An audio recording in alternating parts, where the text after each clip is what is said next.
Universal prayer. O hidden life, vibrant in every atom.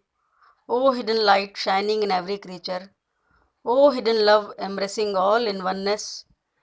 May each who feels himself as one with thee know he is also one with every other. आज आनंद laws की अध्यक्षा आदरणीय ज्ञान कुमारी अजित जी भारत समाज पूजा की स्मृति विषय पर अपनी वार्ता प्रस्तुत करेंगी। आप भारत समाज पूजा अड्यार की आजीवन सदस्य हैं। आज अपनी अमूल्य स्मृतियों को हमारे साथ साझा करेंगी एवं दिशा निर्देश भी देंगी। नमस्कार, I am Dr. Sharmila Dev presenting before you a Rabindra Sangeet. The lyrics of this song is a plea to God to strengthen the self through the fires of tribulation. They reflect the purification of life through the purging touch of fire.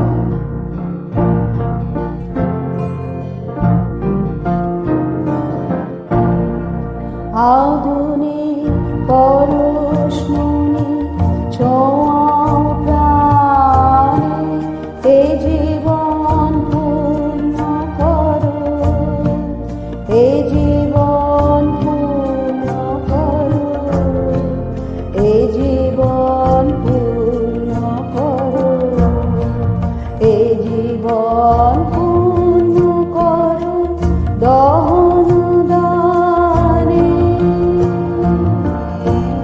আগুনে পরশমণি ছোঁয়াও প্রাণে।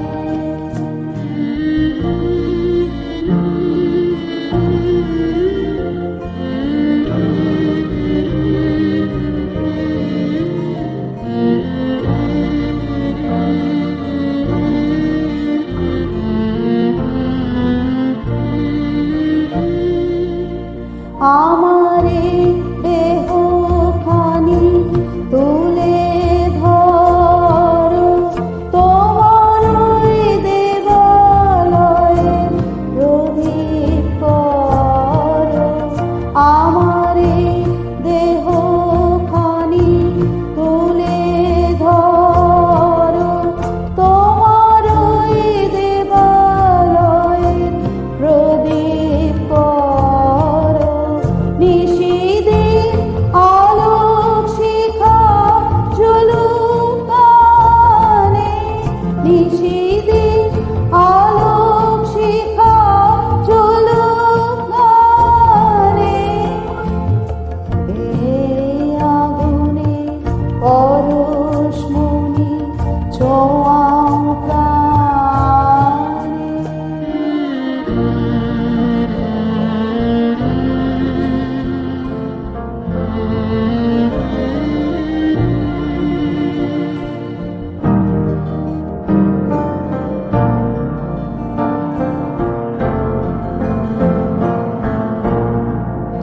আধারের গায়ে গায়ে পরশ তব, সারা রাত ফোটা তারা নব নব। আধারের গায়ে গায়ে পরশ তব, সারা রাত ফোটা তারা নব নব। নয়নে বৃষ্টি হতে ঘুচবে কালো, যে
দহনদারি আগুনে পরশমণি ছোঁয়া প্রাণে। आप सभी बंधुओं को हमारा सादर नमन। आज की वार्ता का विषय है थियोसॉफिकल सोसाइटी और रविन्द्रनाथ टैगोर। थियोसॉफिकल सोसाइटी में वसुधैव कुटुंबकम को एक बार फिर संसार के मंच पर प्रसारित करने के लिए अपना परचम लहराया। विश्व बंधुत्व का संदेश, सर्वधर्म समभाव का संदेश और अध्यात्म का संदेश लेकर वे भारत आए तो भारतवासी अपनी ही प्राचीन मान्यताओं और आदर्शों को नए रूप में देखकर प्रभावित हुए। इस देश के अनेक मनस्वी और बौद्धिक वर्ग के लोग थियोसॉफी की ओर आकर्षित हुए।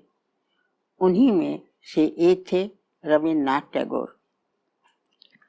रविन्द्रनाथ केवल मनस्वी ही नहीं, कवि और विचारक भी थे। वे सही अर्थों में विश्व नागरिक और विश्व बंधु थे। उनकी रचनाओं में विश्वव्यापी झलक मिलती है। वे केवल भारत के ही नहीं, विश्व के महान कवि और विश्व बंधु थे। थियोसॉफिकल सोसाइटी से उनका गहरा जुड़ाव था। गीतांजलि की अंग्रेजी प्रकाशन और उसका प्रसार करने में जो उसके प्रणेता थे वो अंग्रेजी के महाकवि W.B. ईट्स थियोसॉफिस्ट थे। यह उनका थियोसॉफिकल सोसाइटी से पहला संबंध था। 1909 में रविन्द्रनाथ ने गीतांजलि की रचना शुरू की। जब वे दूसरी बार इंग्लैंड गए तो समुद्र यात्रा के लंबे समय का सदुपयोग करने के लिए गीतांजलि का अंग्रेजी में अनुवाद शुरू किया। लंदन में उनका भेंट एक अंग्रेज से हुई जो चित्रकार थे। वे टैगोर की अंग्रेजी कविता की गीतांजलि का अनुवाद पढ़कर बहुत प्रभावित हुए। उन्होंने उस कविता की कॉपी करके अंग्रेजी के सुप्रसिद्ध कवि ईट्स को पढ़ने के लिए दिया। अनुवाद पढ़कर वे अभिभूत हो गए। उनके ही प्रयास से 1912 सितंबर में इंडियन सोसाइटी लंदन द्वारा अंग्रेजी अनुवाद का प्रकाशन हुआ। गीतांजलि का अंग्रेजी प्रकाशन साहित्य क्षेत्र में इतिहास बन गया। कवि ईट्स ने स्वयं इसकी प्रस्तावना लिखी। उन्होंने इसे बेजोड़ रचना कहा। इसकी भाषा शैली हृदय को छूने वाली, संवेदनशील, उच्च कोटि की, आध्यात्मिक और अभूतपूर्व कहा। इंग्लैंड और भारत में इस पुस्तक की धूम मच गई। 1913 में गीतांजलि को नोबेल पुरस्कार मिला। वे राजनीति में सक्रिय नहीं थे, परंतु अपनी प्रेरक कविताओं से माध्यम से आज़ादी की प्रेरणा शक्ति अवश्य बने। एनी बेसेंट के और उनके गुणों में बहुत समानता थी। दोनों ही संवेदनशील कवि थे, आध्यात्मिक चिंतक थे और शिक्षाविद भी थे। दोनों ही उच्च कोटि के मानवतावादी थे। दोनों एक दूसरे के समर्थक भी थे। जब 1917 में स्वतंत्रता सेनानी एनी बेसेंट को अंग्रेज सरकार ने नज़रबंद कर दिया तो टैगोर जैसा कोमल हृदय कवि उनके समर्थन में खड़े हो गए। उन्होंने कलकत्ते की विशाल सभा में बेसेंट के पक्ष में भाषण दिया। उन्हें समर्पित करते हुए अपनी कविता पढ़ी। एनी बेसेंट की महानता, साहस और देशभक्ति की वंदना करते हुए उन्होंने इस कविता के चारों पदों का ओजस्वी पाठ किया। तो सभा स्थल में हजारों हजार भारतवासी रोमांचित हो उठे। कलकत्ते में अनेक सभाएं हुई जिनमें गुरुदेव ने कर्ता की इच्छा से कर्म इस विषय पर एक निबंध पढ़ा। यह सब इतना प्रभावशाली था कि ब्रिटिश सरकार को झुकना पड़ा और उन्होंने उन्हें जेल से बाहर किया। 1917 में कलकत्ते में कांग्रेस अधिवेशन में एनी बेसेंट को कांग्रेस का अध्यक्ष चुना गया। वे कांग्रेस की प्रथम महिला अध्यक्ष थी। इस सभा में गुरुदेव ने अपनी 2 कविताएं पढ़ी, एक भारत की प्रार्थना और दूसरी भारत विधाता। इस नाम से उन्होंने जनगण मन प्रस्तुत किया। लोग उसे सुनकर मंत्रमुग्ध हो गए। दोनों गीतों में भारत की प्रार्थना जिस गहरे भावों के साथ की गई थी वह अतुलनीय है। ईश्वर भी उसे सुनकर चुप नहीं रह सकता। इसके बाद एनी बेसेंट का अध्यक्षीय भाषण सदा के लिए ऐतिहासिक दस्तावेज बन गया। एनी बेसेंट ने जब भारत का विश्वविद्यालय की स्थापना की तो गुरुदेव ने उसका चांसलर बनना स्वीकार किया।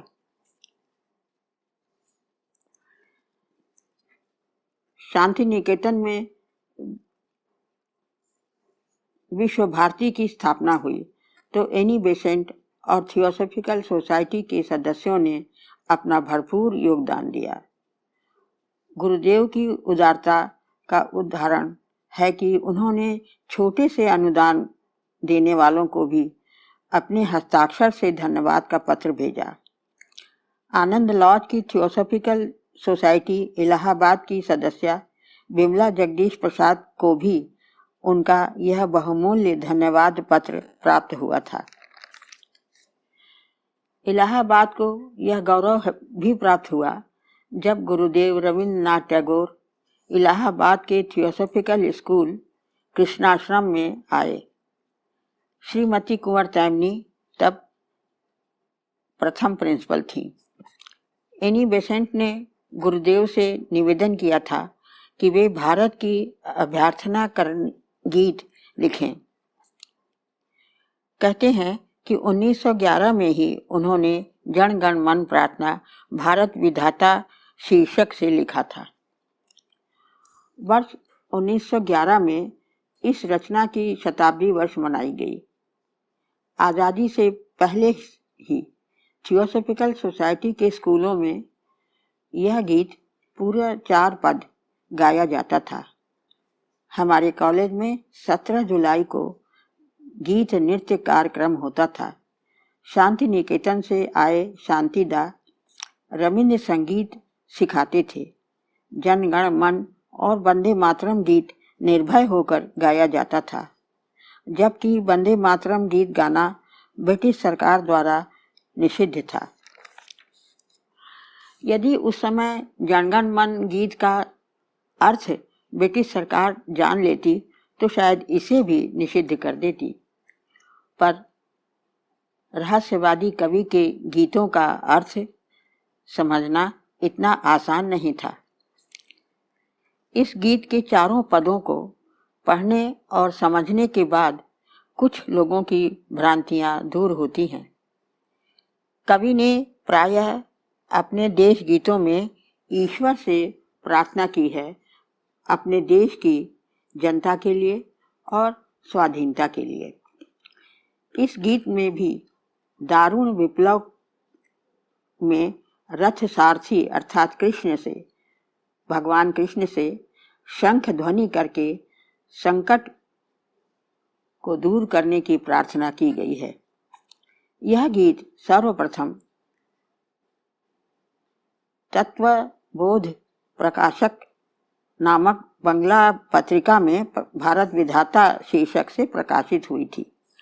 इस गीत का अंग्रेजी अनुवाद कवि गुरु ने मदनापल्ली के थियोसॉफिकल स्कूल में किया था। 24 जनवरी 1950 को में संविधान सभा में इस गीत के प्रथम पद को राष्ट्र गीत स्वीकार किया गया। प्रकृति प्रेमी गुरुदेव टैगोर थियोसॉफिकल सोसाइटी से गहरा संबंध था। अडयार से उनका आंतरिक लगाव था। वहां के समुद्र तट के निकट ब्लेवेस्की बंगले में उन्होंने निवास किया था। सागर की उछलती कूदती लहरें, विशाल वट वृक्ष, चारों ओर बिखरा प्राकृतिक सौंदर्य, देश विदेश के वृक्षों की छाया, खिलखिलाते कमलदल, मुस्कुराती कलियां, पक्षियों का मधुर गान, सबसे अधिक शांत और पवित्र वातावरण, वेद मंत्रों से गूंजता वहां का सवेरा, उनके संवेदनशील कवि हृदय को अवश्य आंदोलित करने लगा होगा। उनकी कविता की अनेक धाराएं भी उमड़कर कागज के पन्नों पर उतरी होंगी। उनके निवास कक्ष पर लगे शिलापट, जहां हमें भी रहने का सौभाग्य मिला था,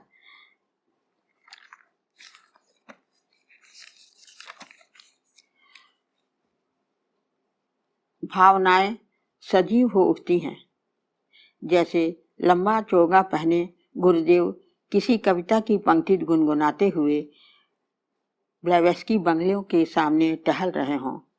गीत की स्मृतियां सजीव हो उठी। जोदी तो डाक सुने कोई ना आसे, तो भी एकला चलो रे, एकला चलो रे।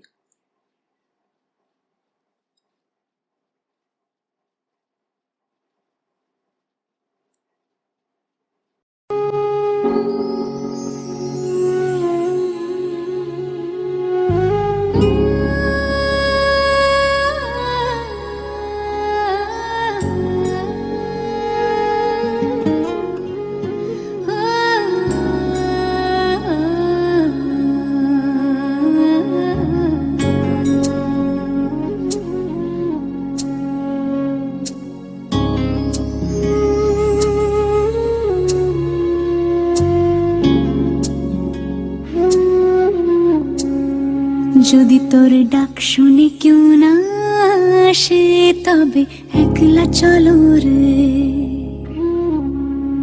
যদি তোর ডাক শুনে কেউ না আসে, তবে একলা চলো রে। একলা চলো, একলা চলো, একলা চলো, একলা চলো রে। যদি তোর ডাক শুনে কেউ না আসে, তবে একলা চলো রে। যদি তোর ডাক শুনে কেউ না আসে, তবে একলা চলো রে।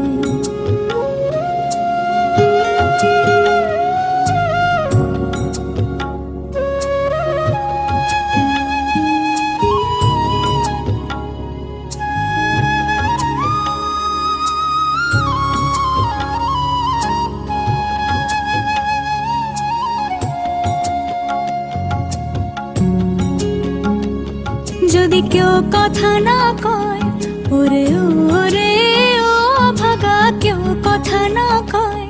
যদি সবাই থাকে মুখ ফিরায়, সবাই করে ভয়। যদি সবাই থাকে মুখ ফিরায়, সবাই করে ভয়।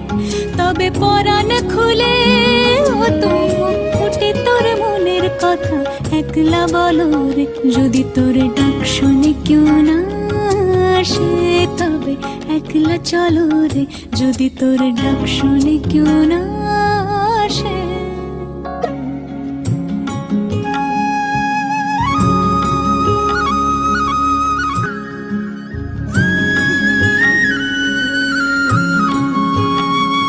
যদি আলো না ধরে, ওরে ওরে ও ভাগা, আলো না ধরে।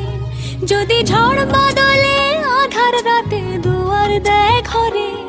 যদি ঝড় বাদলে আধার রাতে দুয়ার দেয় ঘরে। তবে বজ্রা নলে আপন বুকের পাঁজর জ্বালিয়ে নিয়ে একলা চলো রে। যদি তোর ডাক শুনে কেউ না আসে, তবে একলা চলো রে। যদি তোর ডাক শুনে কেউ না আসে, তবে একলা চলো।